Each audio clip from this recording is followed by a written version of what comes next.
we need to go balls to the wall and use a bunch of hyperbole as well, right? My God, these fucking right-wingers, that's all they're doing is fucking just going around shooting people. These right-wingers don't give a shit. These Trump-supporting, MAGA motherfucking goddamn radical fucking far-right fucking psychopaths, these extremists, these far-right extremist MAGA fucking goddamn pieces of shit, that's all they're doing is going around fucking shooting people. They're shooting people and they're using violence and they don't give a damn. They got no morals. So Thomas Jake Sanford had a t-shirt on that said, "Make liberals cry again." His damn truck had 2 American flags, posted on the back of it. He's a big Trump supporter. He's got, Trump Vance goddamn sign right outside his fucking house. So Trump supporter, right, Vance supporter, MAGA, they're trying to say that, oh, this is anti-Christians. This is anti-Republicans, anti-Christians, they jumped on it immediately. Well, they got it wrong. They got it wrong, right?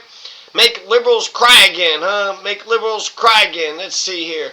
Let's go to, there was a question that was kind of not anti-Christian. It was actually it was pro-Christianity and anti-Mormonism, anti-Joseph Smith. Do you think Joseph Smith is Jesus? So apparently this Thomas Jacob Sanford, when he goes into the Church of Jesus Christ of Latter-day Saints in Grand Blanc Township, Michigan, on September 28th, 2025, he asked the congregants a pointed question during the attack. He says, "Do you believe in Jesus or Joseph Smith? Do you believe in Jesus or Joseph Smith?" And if they hesitated, then he shot them. And then he set the building on fire, resulting in 4 deaths and 8 injuries. He's a Marine too.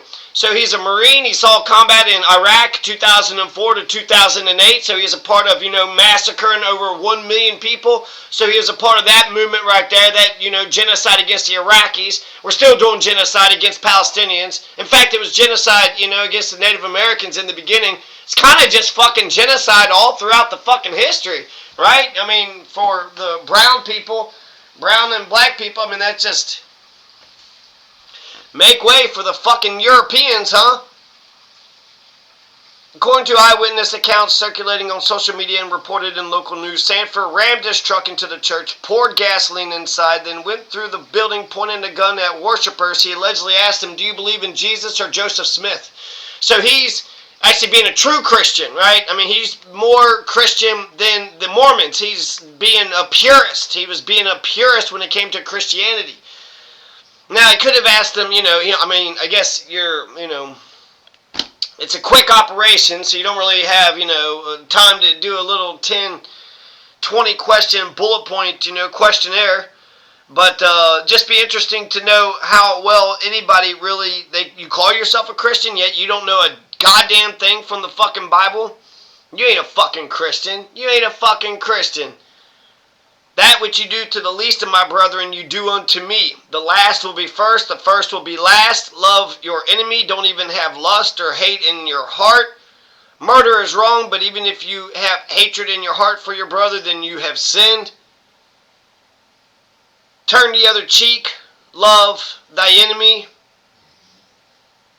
The last will be first, the first will be last. I want to make sure I go through the little gate, for the path of righteousness is a narrow path.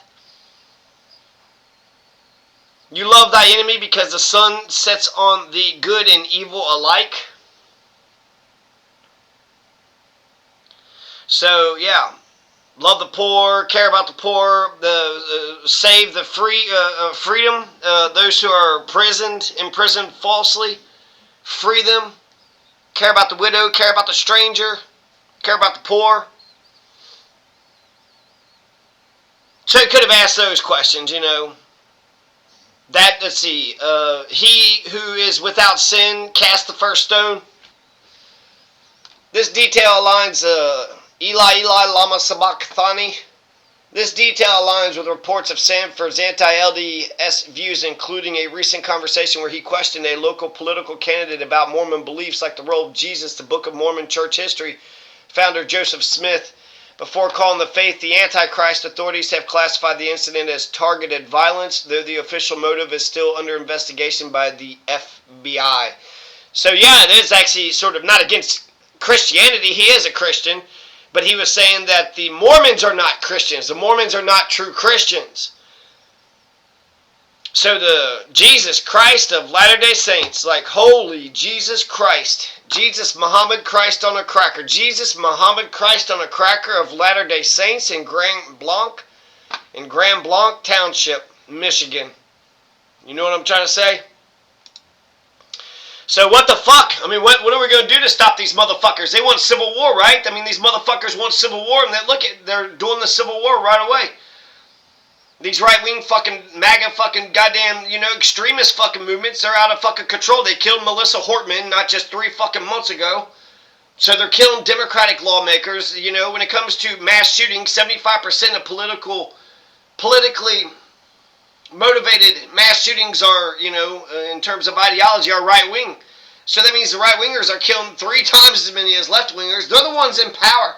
It almost makes sense for the left wing to feel powerless, but why would the right wing, why would they feel they need to do fucking shootings? They're getting everything that they want.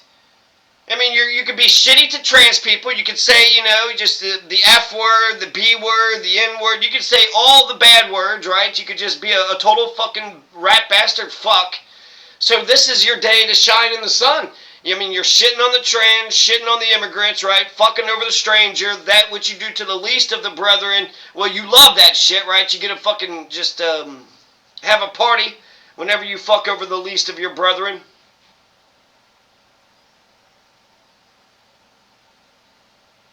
You're doing a genocide in Gaza, right? You keep killing a bunch of Palestinians. You're kicking people off of food stamps. You raise the fucking tariff, right? So you're getting inflation. You're getting all the inflation.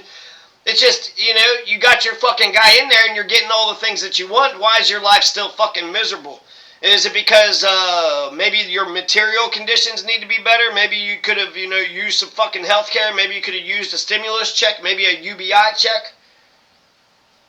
Maybe you could have had a government that actually upholds our freedoms, right? When they uphold your freedoms, then you get your little civil liberties, and then you don't go, right to everything. Your perfect freedom and perfect power. Well, you didn't respect my right to speak, so fuck it. So, when it comes to, our Bill of Rights are being protected. We got, very good housing, lots of jobs. My God, this is the land of milk and honey. The land of milk and honey where everything is just fucking goddamn honky fucking dory, right?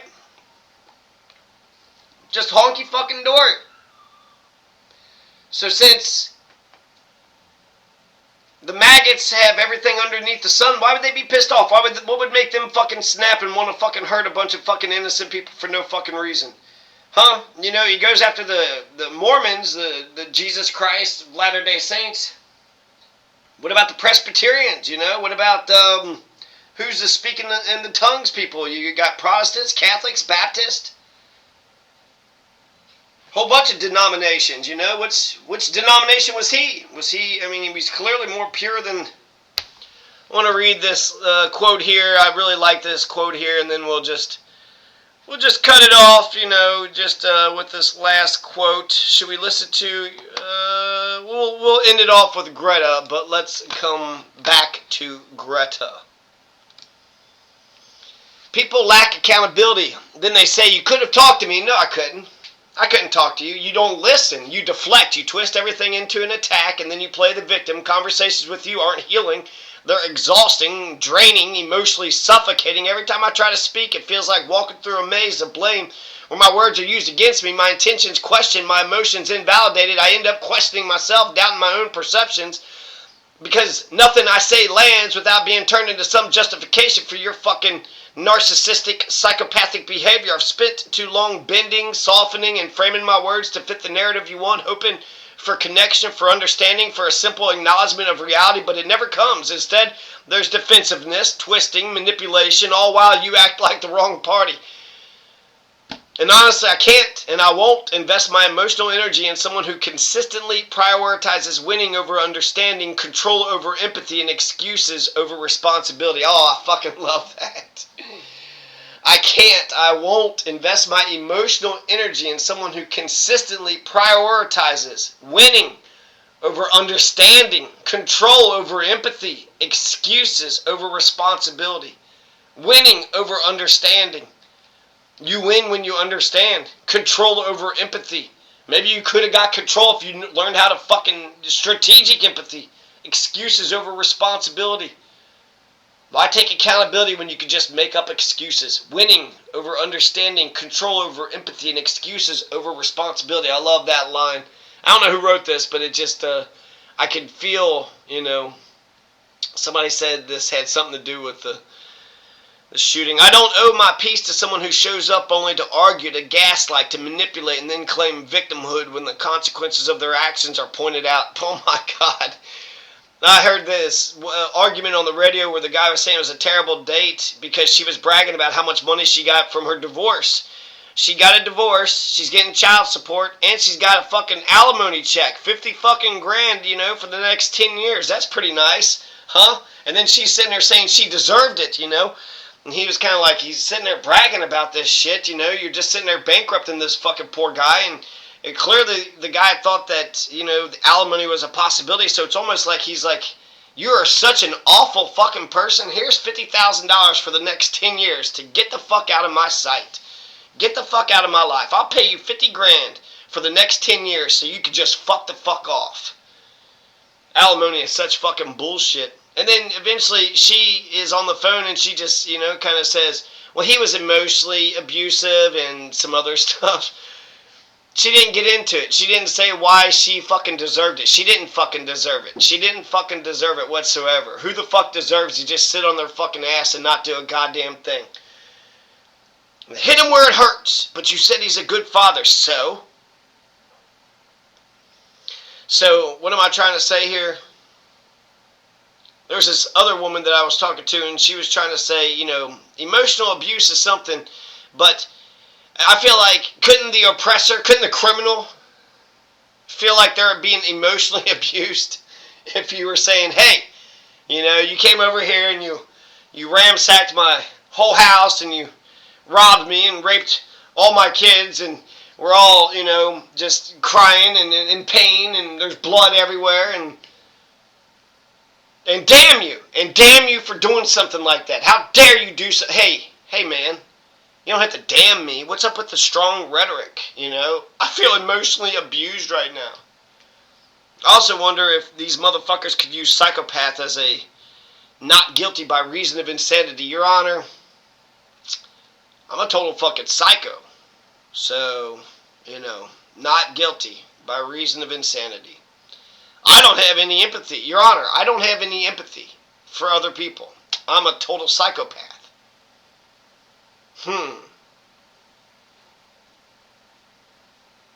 So yeah, they claim victimhood when the consequences of their actions are pointed out. Emotional abuse because, hey, you're doing the thing and it hurt and, hey, that's emotional abuse. Don't point out when I wronged you. Don't point out the crimes that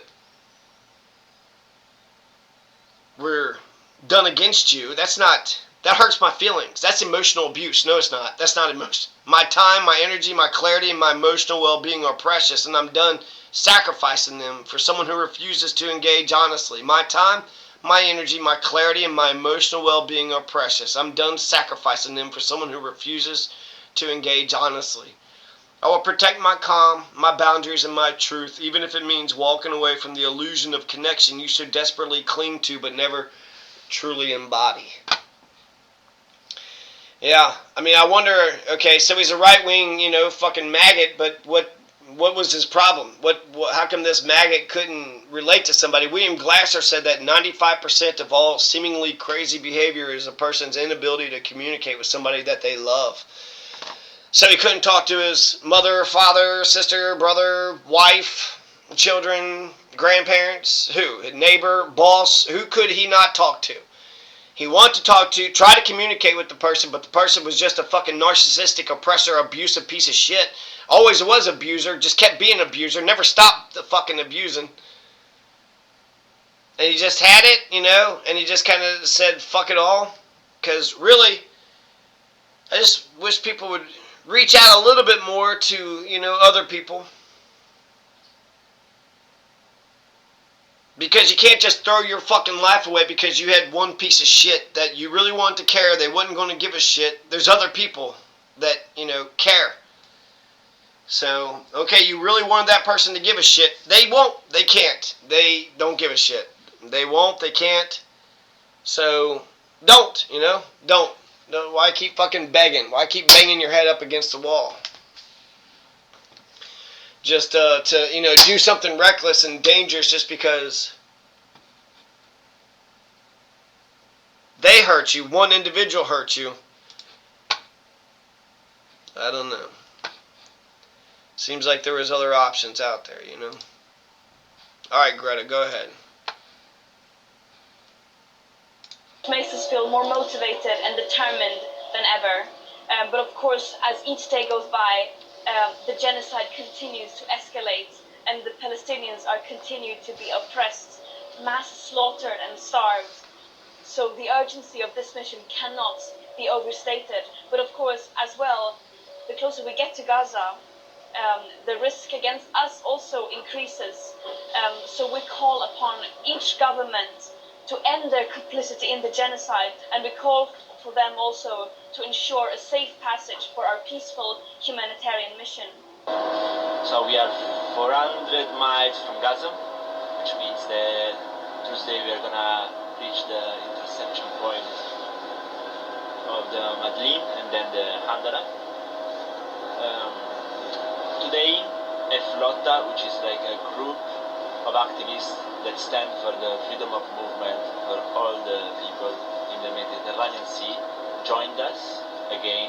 Then there are two more boats from Cyprus and Turkey joining the fleet. Then 6 more vessels set sail yesterday from Catania, and the Conscious, which is the biggest ship from Freedom Flotilla, is setting sail tomorrow. It's gonna have 100 people on board. We have here one military vessel from Italy, the Alpino, and the Spanish one is coming, and 3 more countries are considering to send more military vessels. This is the final leg of our mission. We have been stopped through storms, technical stops, but also through bombings.